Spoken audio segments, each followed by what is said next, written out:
everyone. How are you? Good. How are you? Good. Doing well, doing well. But listen, congratulations on this film. It is so beautiful. It is so different from anything I've ever seen before in the best kind of way. Winston, let's start with you. Your character almost has this like authoritative-ish feel to him. And of course, I can't help but to think of your role in Black Panther too with 𝐒𝐏𝐴𝐏𝐾. And I do you find that there is just such a beautiful story to tell with your character? Because I feel like so many people are going to be able to relate to it, especially following 2020. Yeah, obviously 2020 was something that just crept up on us and we're still dealing with. There's a lot of grief around 2020. We've all had a lot of losses and we didn't plan on that. And Will is a character that's had a lot of loss. He's had a lot of loss. He's also had a loss of life completely. I think he's grieving being alive, the grief of having to go through such tough circumstances, and in a lot of ways, we are Will. We've been thrusted in this space of living in quarantine like Will, looking at life through a lot of small screens on social media for the last year. And that was something that was completely unforeseen, but we move along, champions adjust. And like, that's the kind of thing, Will is one of those people that has been forced to adjust by the end of this movie by Emma, Yeah, absolutely. Well, and Zazie, first off, love your name. It is so beautiful, so fun. Your character Emma and Will have this like unique dynamic. I feel like you bring out a part of him that he's struggling with, but it's good for him. What would you say what would you say about the character dynamic? Like, how were you able to like bring that out and draw that out? We did have a period of time before we started shooting where we, Winston and I sat and did rehearsals together with Edson and without Edson, where we just kind of talked through some of the scenes and laid down some foundations from which we could kind of build on once we were on set. And so I think a lot of Will and Emma's relationship is sort of the building of trust and allowing oneself to be vulnerable.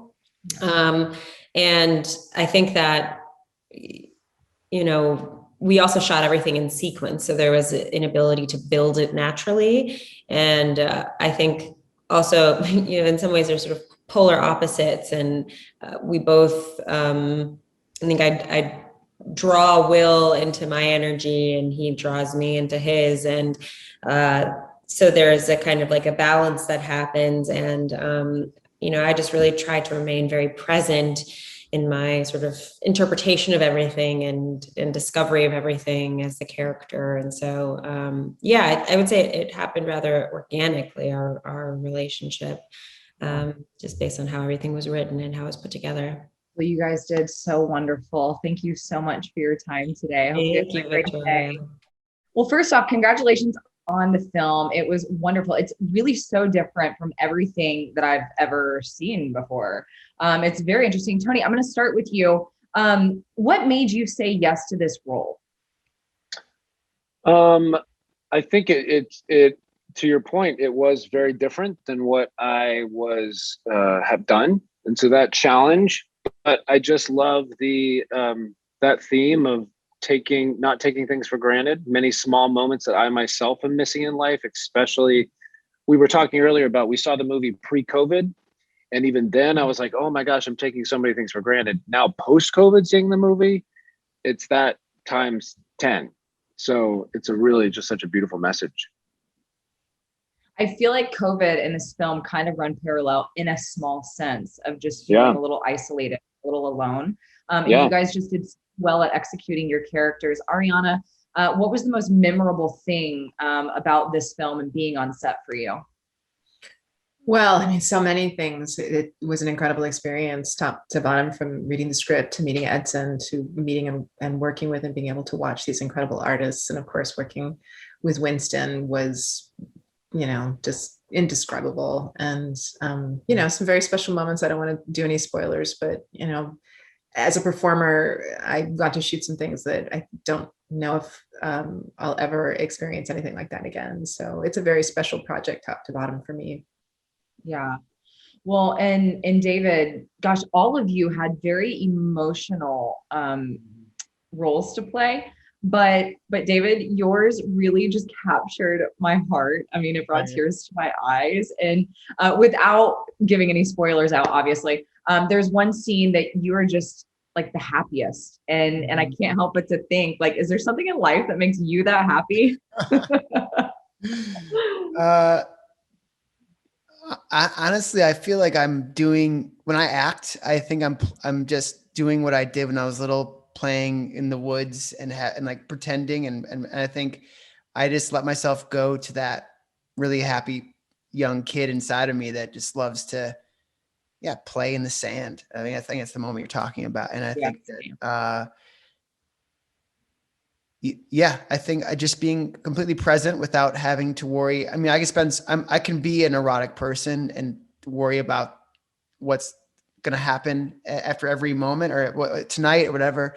Climate change keeps me up at night, but there's moments that you just have to like, just really, when you stop and just be really present, and it's kind of a spiritual experience. And that happens when I watch really good art, when I'm in a really great conversation, when I'm experiencing nature and experiencing the divine in that way.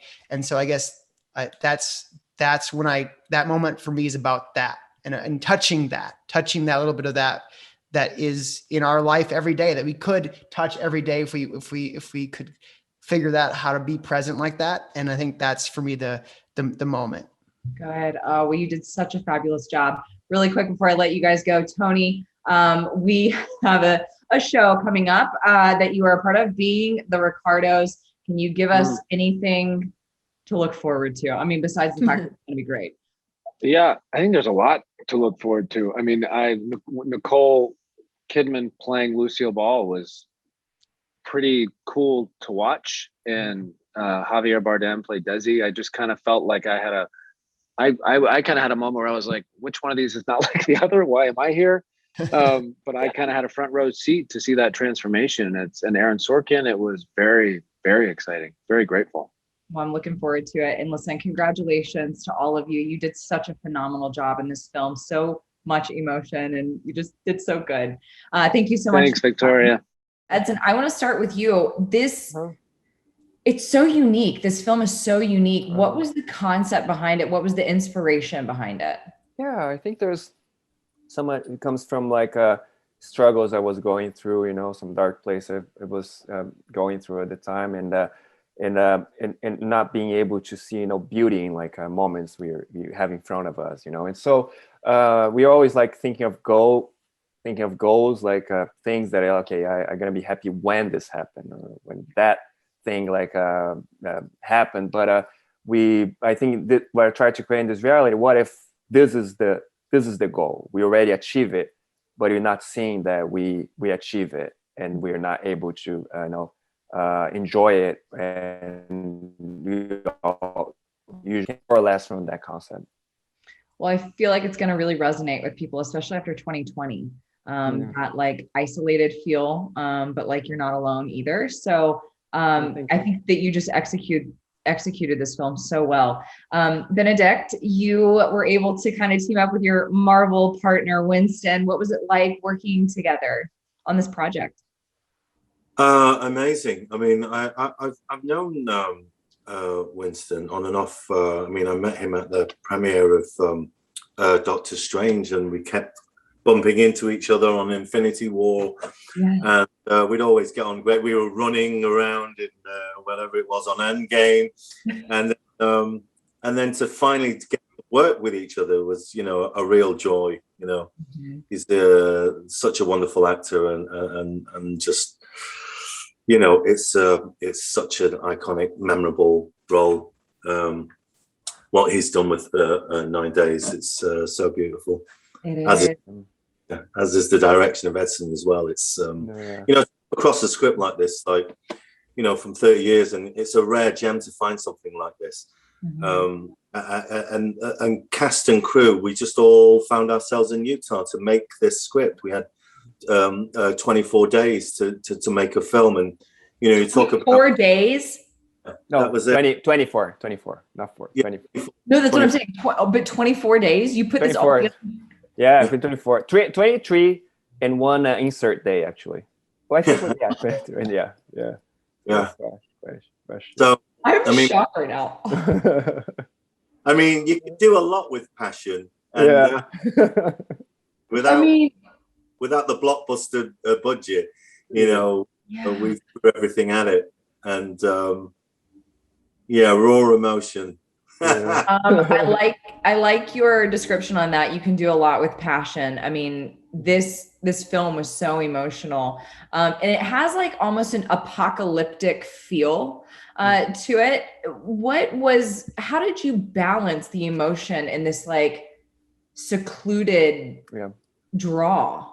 No, that was a very tricky part, because at some screenings we just felt, man, this movie feels too bleak and too like, so there was always, I think should be like a 50-50, you know, like there's some versions of the movie there was like too dark, and then some version of the movie that was too, you know, light, in the sense that I think that's kind of it needs to somehow mirror life in a way, that because life can be very difficult and very, you know, tough on you, and but also there's so many great moments that you can experience. So I think my role as a director was just to make sure that both are there. You know, it's not one or the other. It's just like life is both of this side. Well, you drew emotion out of me. I was telling David in the other interview, I was like, that brought me to tears. And there's so much. I mean, gosh, even Benedict, your character at one point in time, you know, just at the very beginning, I don't know if I can say it, but like you had mentioned that, you know, well, I shouldn't say it, but you just did such a great job. You guys are wonderful. Congratulations on the film. It was so beautiful. And thank you so much for your time. Thank you so much, Victoria. I appreciate it.